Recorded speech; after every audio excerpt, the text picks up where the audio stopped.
할렐루야, 새벽기도에 오신 성도님들을 주님의 이름으로 환영하고 축복합니다. 제가 잠시 기도하고 시작하겠습니다. 사랑의 주 하나님 감사합니다. 또 새해를 열어주시고 오늘도 변함없이 하나님의 말씀을 듣게 하심을 감사드립니다. 오늘 함께 우리가 읽을 신명기 7장의 말씀을 통하여서 오늘 하루를 살아갈 수 있는 힘을 주시고 지혜와 또 명철과 능력을 더하여 주시옵소서. 감사하며 예수님의 이름으로 기도드립니다. 아멘. 네, 오늘은 신명기 7장 1절에서 11절의 말씀을 가지고 약속의 땅에서 어떻게 살아야 할까라는 제목으로 하나님 말씀을 나누겠습니다.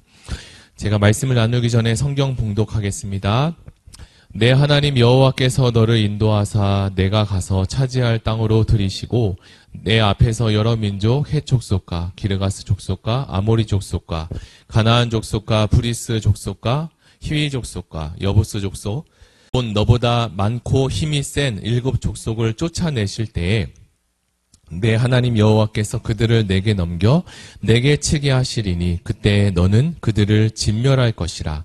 그들과 어떤 언약도 하지 말 것이요 그들을 불쌍히 여기지도 말 것이요 또 그들과 혼인하지도 말지니 내 딸을 그들의 아들에게 주지 말 것이요 그들의 딸도 내 며느리로 삼지 말 것은 그가 내 아들을 유혹하여 그가 여호와를 떠나고 다른 신들을 섬기게 하므로 여호와께서 너희에게 진노하사 갑자기 너희를 멸하실 것임이니라.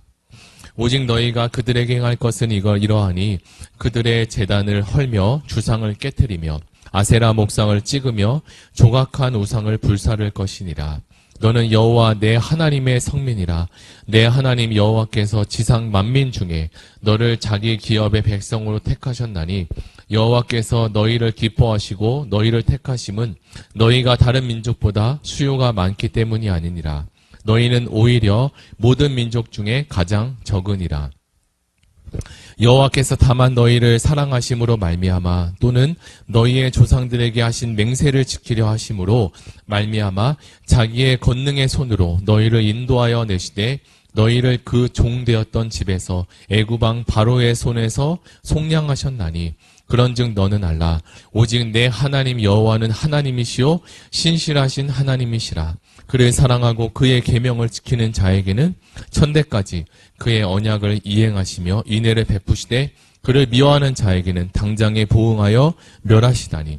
여호와는 자기를 미워하는 자에게 지체하지 아니하시고 당장에 그에게 보응하시느니라. 그런즉 너는 오늘 내가 내게 명하는 명령과 규례와 법도를 지켜 행할지니라. 아멘. 사람들은 자기보다 능력이 좋거나 또는 자신에게 도움을 줄 수 있는 사람이나 그 공동체를 의지하고 찾습니다. 그것은 인생을 살아가는데 혼자 힘으로 살아가기 어렵기 때문이기도 하고요.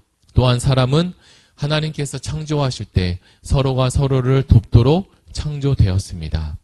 이런 측면에서 생각해 볼 때 하나님께서 이스라엘 백성을 창조하신 이유는요, 사람이 사람을 대하는 방식과는 조금 다르다는 것을 우리가 말씀을 통해서 깨닫게 됩니다. 하나님께서는 가나안 땅에 들어가서 이 이스라엘 백성이 행할 것과 또 행해서는 안 될 일을 자세하게 구별해서 말씀하고 계십니다. 그런데 그런 말씀을 하시면서 덧붙인 말씀이 있는데요. 그것은 바로 이스라엘 백성들을 하나님께서 왜 선택하셨느냐라는 것입니다. 하나님께서 이 이스라엘을 선택하시고 기뻐하신 이유는요, 다른 민족보다 수요가 많거나 또 그들이 힘이 세거나 한 것이 아니라 오히려 민족의 수도 적고 연약했기 때문에 하나님은 그들을 선택했다라고 합니다. 왜 하나님은 이렇게 연약하고 보잘것없는 것 같은 이스라엘을 택하여 믿음의 조상으로 만들어 가실까요? 사람의 관점으로 본다면 제가 서론에서 이야기 드린 것처럼 이스라엘은 민족의 수도 적고 힘도 극히 약해서 많은 도움과 유익을 다른 사람에게 또는 다른 민족에게 주지 못했을 텐데 말입니다. 그러나 하나님은 누군가에게 도움을 주는 자가 아니라 오히려 연약한 자를 세우시고 강하게 하시며 없는 자를 있는 것처럼 그리고 넉넉하게 만드시는 창조주 하나님이십니다. 2002년 월드컵 때 히딩크 감독이 우리나라 대한민국을 4강 신화까지 올려놓은 것을 기억하시나요? 그때 월드컵 분위기는 감히 상상할 수 없을 정도로 대단했습니다. 16강을 지나서 8강에 올라섰을 때 이야, 이러다가 우리나라가 4강도 하고 그리고 결승전도 가는 거 아니야? 라는 기대감을 모두 가지곤 했습니다. 히딩크 감독이라는 분은 개인적인 축구선수의 역량으로서는 그리 뛰어난 선수는 아니었지만 그에게 있어서는 좋은 장점이 있는데 그는 사람을 세우고 그리고 사람을 어떻게 배치하고 뛰어난 전략을 가질 것인가라는 그 부분에 대해서 아주 뛰어난 실력을 가진 감독임은 분명했습니다. 그는 대한민국뿐만 아니라 그 이후에도 유럽 무대에 가서도 그가 가진 감독의 재능을 충분히 발휘하긴 했습니다. 하나님은 이스라엘로 하여금 하나님처럼 다른 민족을 세우고 그리고 다른 사람을 세우는 그러한 민족이 되기를, 그러한 믿음의 조상이 되기를 원하셨습니다. 만약 강한 자에게 하나님이 그러한 힘과 재능을 주었다면 그는 금방 교만해졌을지도 모릅니다. 그러나 누가 보아도 가능성이 별로 없어 보이는 이렇게 연약한 자와 약한 민족이었던 이스라엘이 믿음의 조상이 되고 하나님의 나라를 이끌어 간다면 그것은 바로 사람이 한 일이 아니라 하나님이 하신 일이기 때문입니다. 그렇다면 이스라엘 백성과 그리고 우리에게 요구하시는 약속의 땅에 들어가기 전 우리가 준비해야 될 것이 어떤 것이 있을까 한번 살펴보길 원합니다. 그것은 예나 지금이나 동일하게 하나님 말씀으로 가까이 오는 길인데요. 우리가 하나님 말씀을 떠나서는 아무것도 할 수 없다는 사실을 우리는 항상 기억해야 합니다. 우리의 지혜로 세상을 잘 살아갈 것 같지만 세상을 살다 보면 그렇지 않다는 사실을 우리가 깨달을 수 있습니다. 사람은요, 조금만 일이 잘 되거나 좋은 일이 생기면요, 언제 그랬냐는 듯이 하나님을 점점 멀어지게 되고 잊어가게 됩니다. 그리고요, 예배를 소홀하게 되고 예배를 내가 드리고 있지만 그 예배에 대한 간절함과 하나님을 향한 간절함이 연약해지고 약해지는 것을 발견하게 됩니다. 결국 그렇게 되면 영적인 침체가 우리에게 찾아오게 되죠. 하나님은 우리가 영적으로 침체되는 것을 극히 경계하셨습니다. 이것은 우리의 영과 혼과 육을 멸망에 이르게 하는 아주 건강하지 못한 습관이기도 합니다.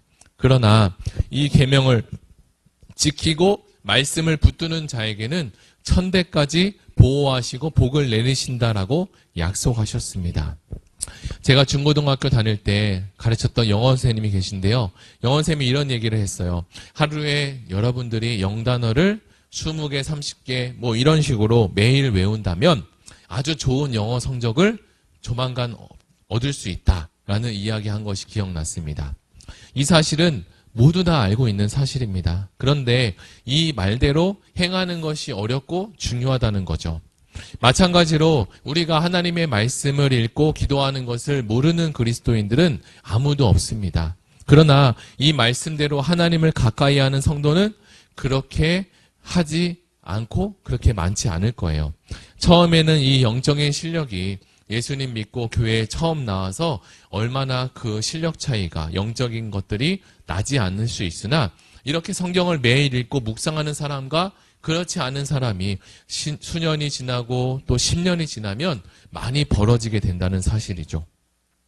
특별히 우리가 성경을 읽는 것도 중요하지만 하나님의 말씀을 또 암송하는 것도 참 유익합니다. 우리에게 어려움이 닥칠 때 하나님의 말씀이 떠오른다면 우리가 헤쳐나가야 될 지혜의 길이 열리기 때문입니다. 예수님께서 하신 일도 우리가 한번 생각해 보면 좋을 텐데요. 예수님께서 이제 하나님의 일을 하기 전에 40일 동안 금식을 하셨습니다. 금식을 하고 나자 갑자기 마귀가 예수께 찾아왔습니다. 마귀는 특별히 3가지 방식으로 예수님을 유혹하고 넘어뜨리려고 했는데요. 예수님께서 이 상황에 사단을 이긴 방법은 단연 하나님 말씀 하나였습니다. 그것은 우리도 이 세상의 유혹과 시험이 많이 찾아오지만 이것에서 승리할 수 있는 비결은 오직 하나님 말씀 안에 있다는 사실을 기억해야 합니다. 저는 지난주일 청소년부를 담당하시는 우리 정광윤 목사님께서 일본 단기 선교를 가시게 되어서 제가 청소년부에 가서 하나님 말씀을 전하게 되었습니다. 제가 이전에 청소년부를 맡은 지가 정말 오래되었는데요. 오랜만에 청소년부를 가서 말씀을 전하니 제가 처음 의왕우리교회에 와서 유년부를 맡았던 친구들이 벌써 중학생이 되어 있는 거예요. 처음에 유년부에 왔던 이 친구들은 굉장히 작고 귀엽고 예쁜 친구들이었는데 벌써 중학생이 되었다고 하니까 참 대견하기도 했습니다. 제가 청소년부 예배에 가서 부득이하게 새해 첫 주 말씀을 전하게 되었는데요. 말씀을 준비하면서 가장 이 청소년 시기에 가장 중요한 것이 이 학생들에게 무엇일까, 어떤 말씀을 전하면 좋을까 고민하면서 생각하면서 말씀을 준비했습니다. 그렇게 제가 며칠 동안 생각하고 고민해도 답은 오직 하나님 말씀 하나뿐이었습니다. 그래서 제가 지금까지 경험한 하나님의 말씀에 대한 것과 그리고 제가 또 살면서 하나님 말씀을 지켰을 때 하나님께서 또 어떤 일을 행하셨는지를 또 전해야겠다는 생각이 들었어요. 제가 하나님을 전하고 그리고 하나님 말씀의 중요성을 전하면서 그 뒤에는 저는 여기까지만 했지만 그 뒤에는 하나님이 이제부터는 역사하시겠구나라는 생각으로 정리가 되었습니다.